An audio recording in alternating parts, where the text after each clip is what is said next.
জুমার দিন আসরের পর যে দুরুদ পড়লে ৮০ বছরের গুনাহ মাফ হয় তা কি সহিহ হাদিস দ্বারা প্রমাণিত? ভাইরা আমার, একটি দুরুদের কথা বিভিন্ন বর্ণনায় পাওয়া যায়। আল্লাহুম্মা সাল্লি আলা মুহাম্মাদিন নবিয়িল উম্মি ওয়া আলিহি ওয়া সাল্লিম তাসলিমা।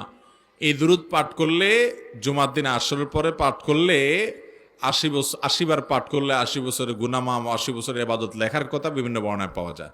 কিন্তু এই বর্ণনাগুলোকে মুহাদ্দিসিন ইকরাম দুর্বল বলেছেন। এগুলা বিশুদ্ধতার মানদণ্ডে উত্তীর্ণ। অনেক মুহাদ্দিসিন লেখে অনেক দুর্বল বলেছেন, অত্যন্ত দুর্বল বলেছেন। কথা কি বুঝাতে পারছি?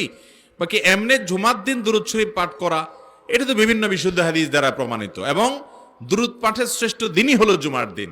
আর জুমার দিন আসর পরের সময়টা দোয়া কবুলের সময়। এই সময়টা কিসের সময়? দোয়া কবুলের সময়। এই সময়টাতে দোয়া করতে হয়। সেই সাথে দুরূদ তো অবশ্যই গোটা জুমার দিনে এবং জুমার রাতে পাঠতে হবে, নবী করিম পাঠ করতে হবে। নবী সাল্লাল্লাহু আলাইহি ওয়াসাল্লাম বলেছেন, আকসিরু আলাইয়া মিনাস সালাতি মিন ইয়াউমিল জুমআতি ওয়া লাইলাতিল জুমআ। জুমার রাতে অর্থাৎ বৃহস্পতিবার দিবাগত রাতে এবং জুমার দিনে তোমরা আমার প্রতি বেশি বেশি করে দুরূদ পাঠ করো। ফা ইন্না সালাতাকুম মা'রুদাতুন আলাই, কারণ তোমরা যে দুরূদ পাঠ করো এটা আমার সামনে উপস্থাপন করে ফেরেশতারা, অমুকের ছেলে অমুকে আপনার যদি দুরূদ পড়েছে। এজন্য দুরূদ শুক্রবারে বেশি করে পড়তে হবে, এতে কোনো সন্দেহ নাই। তবে এই হাদিসটি সহিহ বা বিশুদ্ধ সনদে প্রমাণিত না, বরং এটার সনদ সম্পর্কে মুহাদ্দিসদের অনেকেরই মন্তব্য আছে, এটা অত্যন্ত দুর্বল সূত্রে বর্ণিত। মৃত ব্যক্তিকে যে জায়গায় গোসল করানো হয় সেই জায়গায় কি ৭ দিন বাতি দেওয়ার নিয়ম আছে? না ভাই, এটা কুসংস্কার।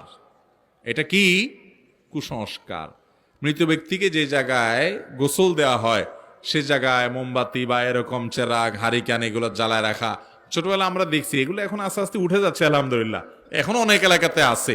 মানুষ মারা গেলে তার গোসল দেওয়ার জায়গায় কোনো বাতি টাতি দেওয়ার দরকার নাই। ওখানে বাতি দিলে কার লাভ হবে? কোনো মানুষের লাভ হবে?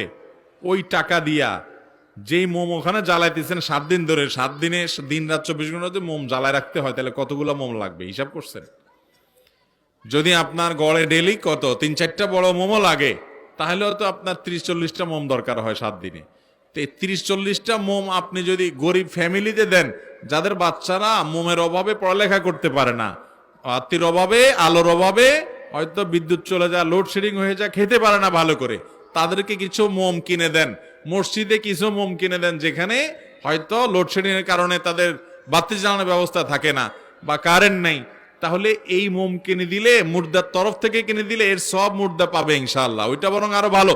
সেটা না করে গোসল দেওয়ার জায়গায় অযথা আপনি জ্বালায়া লাভ কি?